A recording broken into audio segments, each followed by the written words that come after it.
If I had all day and I could work out as long as I wanted to, then there would be no need to superset anything. And I would just do everything separate, and I would use more weight. I would do the same amount of set, and we're off to the next day.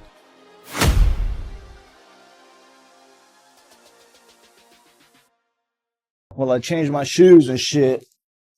Last video I said I would touch on, what I meant by life happens. And what had happened was I got a blood clot in my left lung. It was like the size of a little like Chihuahua turd. It was about that big. I'll put a picture of it. And I didn't go to the doctor I didn't go to the hospital for 5 days. It started technically the night of the 5th because I was at a 4th of July party whenever I started like not being able to breathe. So I had a pulmonary embolism and I had it in there for 5 days. I was taking a bunch of ibuprofen. I had to go to work. Luckily, my job at the time was lot security, so I was just pretty much sitting in my truck the majority of the time. So that kind of worked out. But it got to a point where no matter how much ibuprofen I would take, dude, like the pain would never go away. So I eventually had to go to the hospital and get it taken out. I'll post some pictures of that too. I think I still have some. They did a little incision right in here, and they put a wire up through my heart, and they kind of grabbed it with the hook and then took it out. And they did that a few times. I was awake during that too. They were giving me fentanyl. I kept telling them, they're like, oh yeah, it still hurts, just so they could give me more fentanyl. Because I'm never going to try fentanyl, like, purposely at least. So it's like, this is my chance to try it legit. I might as well take advantage. So that was really weird too. And they would get all mad at me. I tried to look down at what was happening. No, put your head back down. Don't move. Like, they were like flipping out on me. So I guess it was pretty serious. I don't know. After that is when I kind of fell off, dude. That was 2 years ago now in July. So it's July of 2024.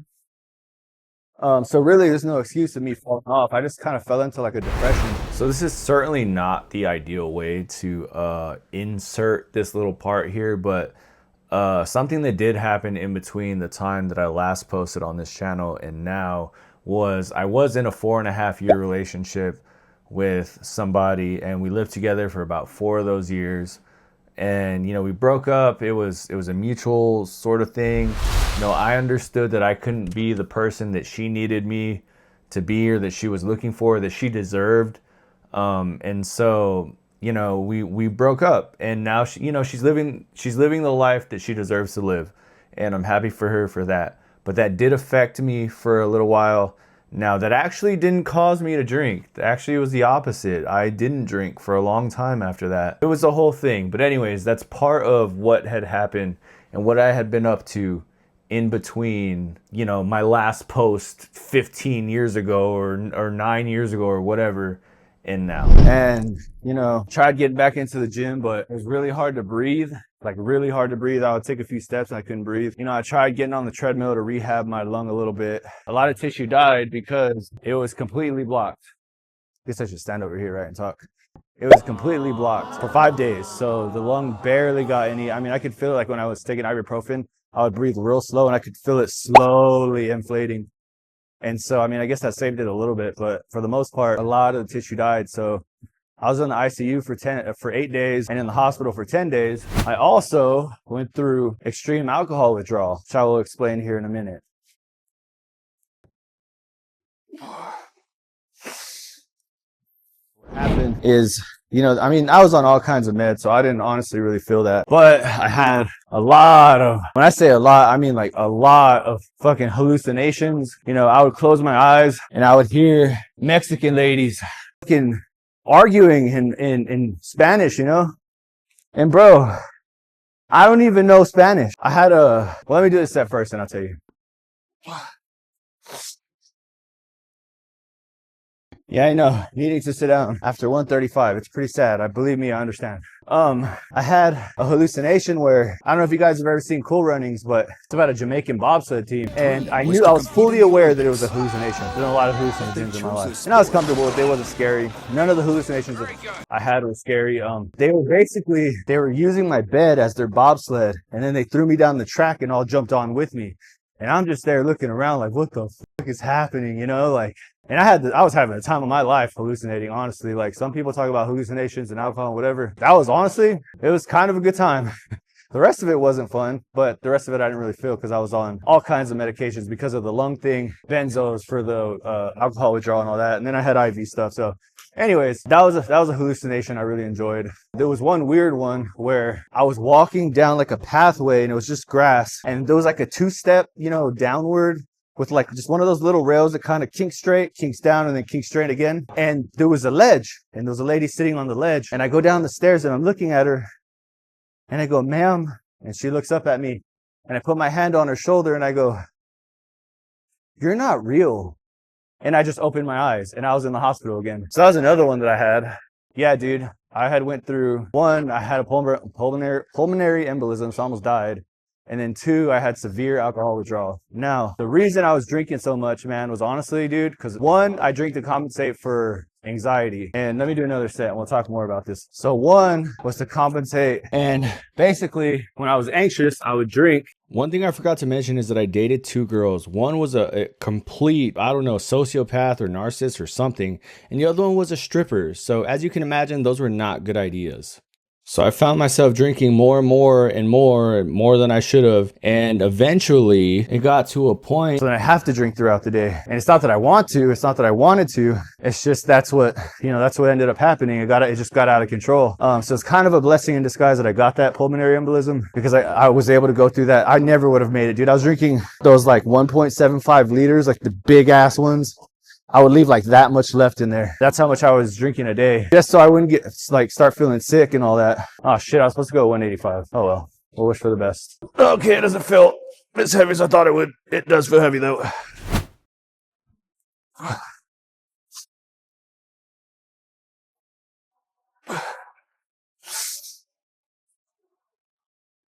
All right, we got a PR now that we started this story. Yeah, and then I was dating a stripper at the time, which that's stressful, dude. Don't do it. Which also got me into cocaine. I mean, I don't know a damn stripper that doesn't do cocaine. Obviously, that's not good. So I was drinking a lot, doing cocaine. I was just making a lot of bad decisions. I was on gear. I wasn't doing it responsibly. I stayed on TRT, but I also stayed on trend. I know. So, and that was just so I could keep, going in the bedroom and whatever. It's stupid. So this whole thing was my fault for being a fucking idiot. Anyways, here we go. It's gonna be a current PR, 245 for 5. So yeah, obviously, just coming out of a relationship that was super toxic and then getting into a relationship with a stripper was probably not the best idea, especially at the state that I was in, the amount that I was drinking and all that stuff. And then of course, picking up that booger sugar addiction didn't help anything at all. Then on top of that, when I realized I had a problem, I didn't even do anything good. I got addicted to video games. Okay, so the last thing that I was talking about was that I was making a bunch of stupid decisions, that led up to that blood clot in my lung, doing a bunch of coke, drinking way too much. I stayed on trend for like probably over a year because the girl I dated before the stripper was like a sex addict. S-word addict. So, I mean, it was 24/7 with her. So I stayed on trend for that reason. So I could just go over and over and over. And then that's when I had met the stripper, like right after we broke up. And so obviously, like, I don't want to get off and go through the issues that come with that, which are things don't work the way you want them to for a while until your body readjusts. So I ended up staying on. I only dated her about 3 months. Yeah, not the best way to kind of interject, but I broke my tripod, so now I have to hold my phone. But the stripper that I dated, she was actually a really cool girl, and I really enjoyed being with her. The only reason we broke up was because of her occupation. And it's probably not what you think, but I'm not going to go into details. Unfortunately, I'm sorry. Maybe in the future, I don't know. But in terms of telling my side of the story, I just don't want to do that. I want to paint her in a good light because I think she is an amazing human being. And she's definitely a unique person. So I wanted to put that in this video.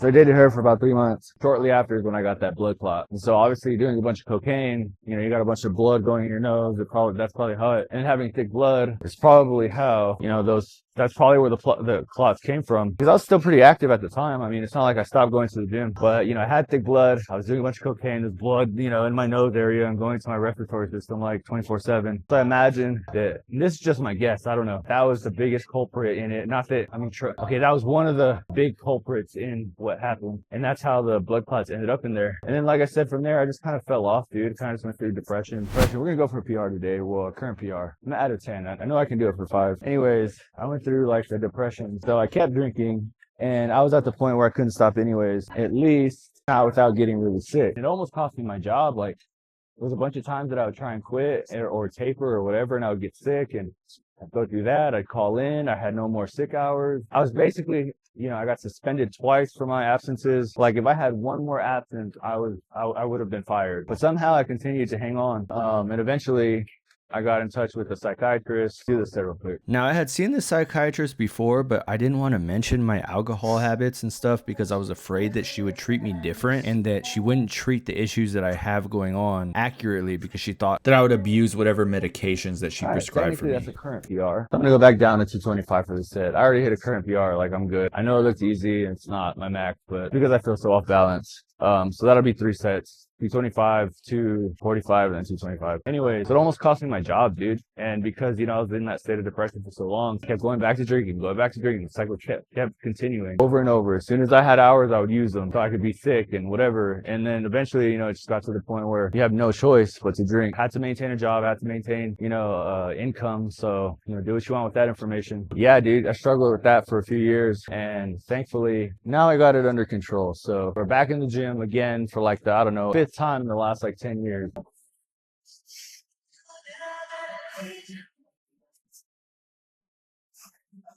I've been doing good. Finally. It's been maybe about a month. Finally, I've been doing good. I feel like I'm in a good place mentally. I don't feel any sort of depression or anything. The main point is, where have I been this whole time? It's basically just in and out of the gym, in and out of relationships, struggling back and forth with depression and alcoholism. I tried a few other things. Like I said, I dated a stripper, so there's no way you don't do cocaine, right? But I didn't get addicted to any of that. It was really just the alcohol. And we discovered the reason is because I'm anxious, 24/7. So now that I'm treating all that, it's been so much easier to manage. Life has been so much better. I feel better. I was weighing 225, bro. I was so big, it was ridiculous. I want to put up before pictures, but at the same time, I want to save that. Like, y'all got to peek at me without a pump cover on. Beginning of this video, I'm not taking the pump covers off until I get down to at least 190. Then maybe we'll reveal what's underneath and see what we got. I want to weigh 190 through the day. Not out of bed, you know what I mean? Like I want that to be my regular weight. Not, I just got out of bed, I just took a piss. If I had to take a poop, then go whatever, get as much weight off of me before I weigh myself. I just want to naturally weigh just around 190 when I'll take off the pump cover. Another thing I forgot to touch on is that I played a fuckload of video games, dude. I think I put over 1,000 hours in Apex, over 1,000 hours in Rivals, which I did reach Grandmaster, thank you very much. But I was basically a waste of space to society for at least a good year and a half, man. And so now I'm trying to be productive. That's why I picked up that second job, pay off all my credit, pay off all my debts, do all of that, get my body back in shape. So that's the goal now. So we've been on the grind. You've been seeing it every single day. Now I don't know if I'm going to post the next few days because I'm going to take the next 3 days off so that I can do blood work and it won't show elevated kidney stuff and whatever. Because whenever you work out, it does elevate some of your blood markers. But anyways, let me do this last set.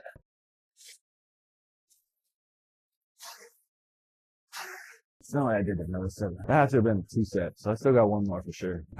I've been super motivated to get my life back in track, to get my shit together. I think I feel good about myself. You know what I mean? I think I'm doing a really good job. Honestly, I'm really proud of myself. I think I've come a long way. And usually I'm pretty hard on myself, but I could honestly say that I'm very proud of myself right now. I was going to try and do all of upper body because I'm going to take the next few days off, but we'll see if that happens.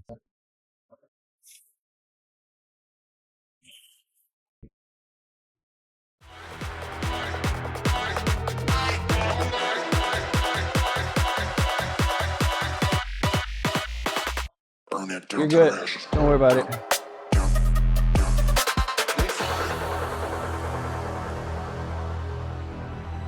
Vlog that little encounter because, I talked to that guy and I thought that he went to the other, whatever you call those things over there. Because he saw my camera, but it turns out he just didn't have the attachment he was looking for. He also had a jjust shirt on, which was sick. But apparently his name is Austin. He just moved here today. Stationed at Lackland, so maybe I'll see him around. Maybe we'll catch a workout with him. He's a cool guy though. I wish I would have got that on camera. That was cool. I had a new friend.